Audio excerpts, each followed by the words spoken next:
세종시 청년이라면 꼭 알아야 할 특급 정보. 이번 영상에서는 내 집 마련을 위해 청년이라면 꼭 알아야 할 청약에 대해 지금부터 알아보도록 하겠습니다. 놓치지 말고 잘 따라오세요. Let's get it!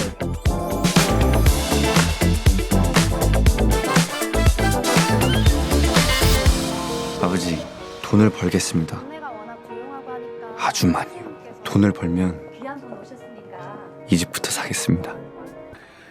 너는 계획이 다 있구나.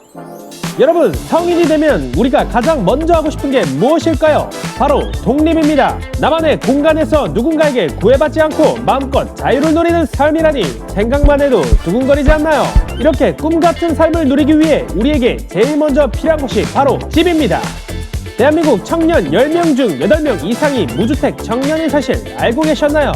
누구나 나만의 공간을 갖기 위해 꿈을 꾸지만 현실은 그렇지 않죠. 왜냐하면 우리에게는 돈도 없고 땅도 없고 가진 게 없기 때문입니다. 이렇게 아무것도 없어도 독립을 가능하게 만드는 정책들이 있습니다. 바로 청약인데요. 청약에 대해서는 다 들어보셨죠? 청약은 예금을 통하여 기준에 부합한 사람들에게 국가나 민간 기업에서 분양하는 주택에 지원할 수 있는 자격을 부여하는 제도인데요.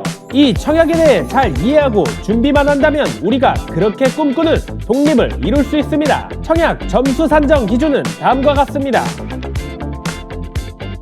청약 신청을 위해 가장 중요한 것은 바로 주택청약 종합저축의 가입 여부입니다. 주택청약 종합저축은 국민주택이나 민영주택을 공급받기 위한 청약통장인데요. 청약은 이 저축에 가입이 되어 있어야지만 신청이 가능합니다. 주택청약 종합저축은 대부분의 은행에서 개설이 가능하니 청약에 관심이 있는 청년들이라면 지금 당장 주택청약 종합저축 통장부터 개설하세요.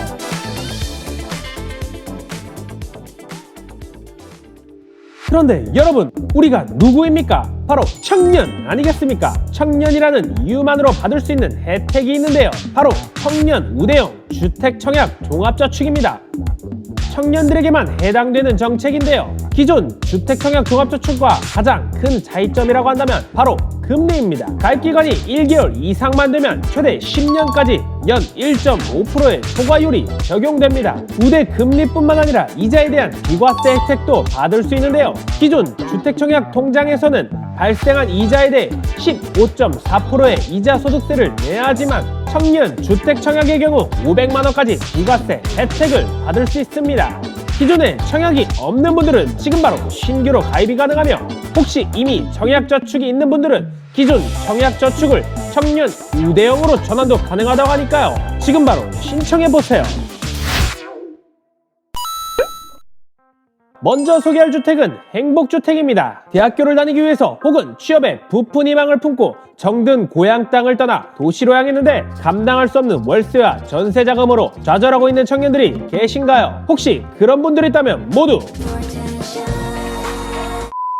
행복주택은 바로 이러한 분들을 위해 준비된 정책인데요. 대학생과 청년 그리고 신혼부부 등을 위해 직장과 학교가 가까운 곳이나 대중교통이 편리한 곳에 시세 대비 60에서 80% 수준으로 임대해주는 주택으로 낯선 도시에서 집 문제로 어려움을 겪고 있는 여러분의 고민을 해결해줄 수 있는 정부 지원 정책입니다.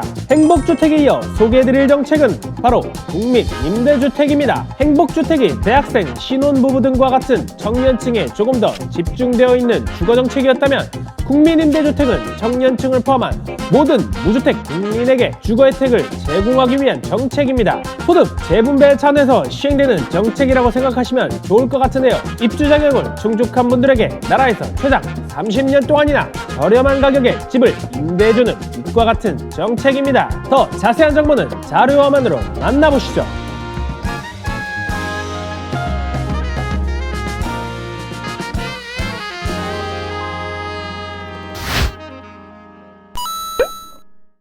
지금까지 알아본 주택이 임대, 즉 월세의 개념이었다면 다음에 제가 소개해드릴 정책은 내 집 마련을 위한 정책이라고 할 수 있습니다. 바로 분양주택입니다. 분양주택은 말 그대로 집을 새로 짓고 그 집을 분양받을 수 있는 기회를 제공하는 것을 이야기합니다. 분양주택에는 나라에서 제공하는 공공분양과 민간 건설사에서 시행하는 민간분양이 있는데요. 공공분양의 경우 국가나 지방자치단체에서 주관하여 서민의 주거안정과 주거비 부담을 줄여주기 위한 주거정책이라고 할 수 있습니다. 분양을 통해서 이익을 얻기 위한 목적이 아니기 때문에 상대적으로 저렴한 가격에 주거공간을 공급받는 것이 가장 큰 장점이라고 볼 수 있겠네요. 민간분양의 장점으로는 공공분양과 달리 분양을 통해 이익 창출이 주 목적이기 때문에 주거 공간에 대한 퀄리티가 매우 높습니다. 공공분양에 비해 공급 물량도 많고 상대적으로 주거 위치나 환경이 좋은 편이죠. 자세한 정보는 자료 화면을 통해 확인해 보시죠.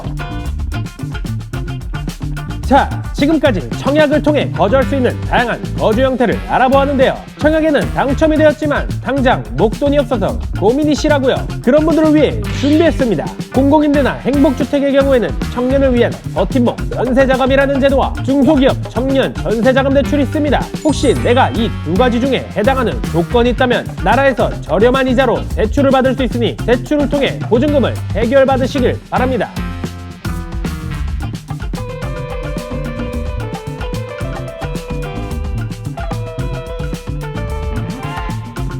또한 분양의 경우 분양대출을 받을 수 있는데요. 자세한 내용을 자료 화면을 통해 확인해보세요.